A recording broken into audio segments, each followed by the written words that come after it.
This is Inside Indiana Business Radio for the morning of Monday, August 21st, 2023. I'm Kate Sharon. The CEO of Northwest Indiana Form said the announcement by Pittsburgh-based U.S. Steel that it's exploring a potential sale was not a complete surprise. The steelmaker, which founded the city of Gary with its Gary Works operation that at one time employed 30,000 people, said last week that it rejected a $7.3 billion buyout offer from another steelmaker, Cleveland-Cliffs Incorporated. Northwest Indiana Form President and CEO Heather Ennis discussed what a potential sale could mean for the region. With the opportunity of fully integrated steel that we have here in Northwest Indiana, those assets are still going to be critical to the economy. So we have high expectations that we will continue to be the producer of over 20% of the nation's steel. U.S. Steel has operated in Northwest Indiana for 122 years, and the company continues to see success, according to Joseph S. Pete, who covers the steel industry for our partners at the Times of Northwest Indiana.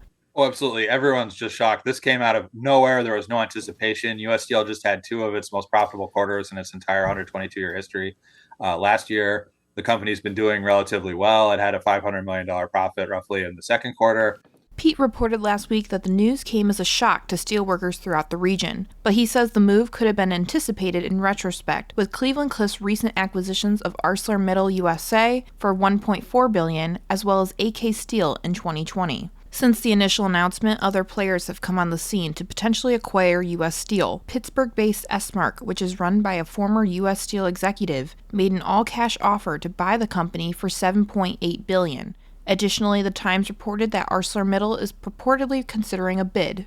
The Indianapolis Public Library celebrated the grand opening of its newest branch over the weekend. The Fort Bend branch in Lawrence opened Saturday with speeches and a ribbon-cutting ceremony. Library officials say that they expect the branch will bring in between 180,000 and 200,000 patrons a year, providing services to those living in a gap between the system's Lawrence and Warren branches.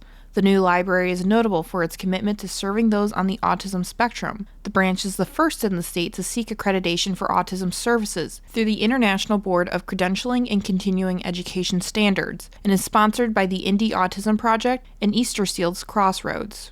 The departure of an influential researcher is a major setback for Indiana University's priorities. IIB's Alex Brown has more.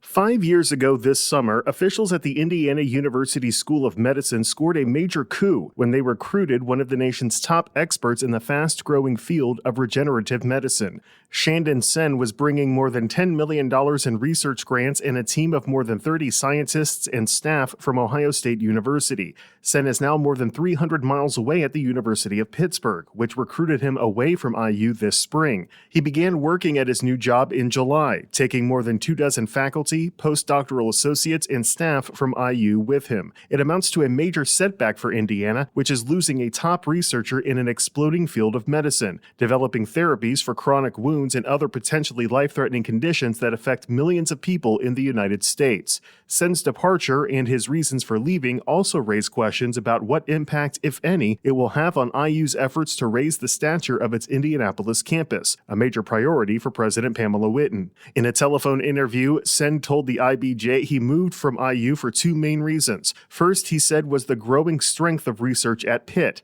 The second reason, he said, was what he called the traditional ecosystem of the past at IU, which he said is primarily focused on raising research funding and publishing papers. Alex Brown, Inside Indiana Business Radio. From the number one source for Indiana business news, this is Inside Indiana Business Radio. For 25 years, we've had the honor of telling the story of Indiana business. More than 1,300 shows, 8,000 interviews. We've traveled from Valparaiso to Versailles, Fort Wayne to Fort Branch, and everywhere in between. And we are just getting started. Our team is passionate about Indiana business because your story is worth telling. Join us every week as we travel the state to bring you Indiana's story. Inside Indiana Business, 25 years and counting. Indiana coach Mike Woodson's first two successful seasons made him another $1 million. The school athletic department announced Friday that Woodson has been given a pay raise, giving him the Big Ten's third highest annual average salary at $4.2 million. Woodson has 4 years remaining on his contract after leading his alma mater to consecutive NCAA tournament appearances for the first time in a decade. Woodson is 44-26 with the Hoosiers and has one NCAA tournament win after spending a quarter century as an NBA coach.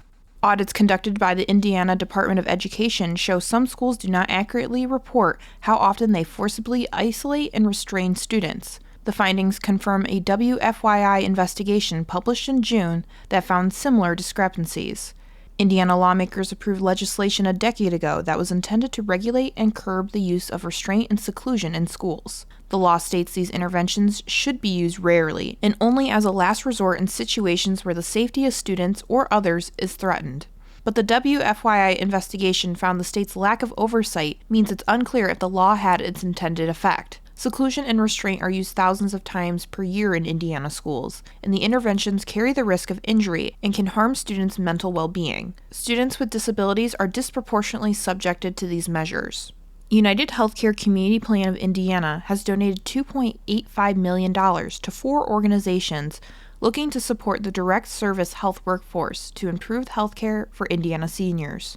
The 4 organizations receiving a piece of the sum are the Indiana Association for Home and Hospice Care, Ivy Tech Community College, Mobile Integrated Health Community Paramedicine, and Indiana School of Medicine Geriatrics. Travis Brown, CEO of Mojo Up Marketing and Media, is this week's guest on the Business and Beyond podcast with Gary Dick, presented by PNC, a weekly conversation with high-profile Hoosiers in business, sports, and entertainment, and beyond. Available now from your favorite podcast provider. I'm Kate Sharon for Inside Indiana Business, Radio on Demand.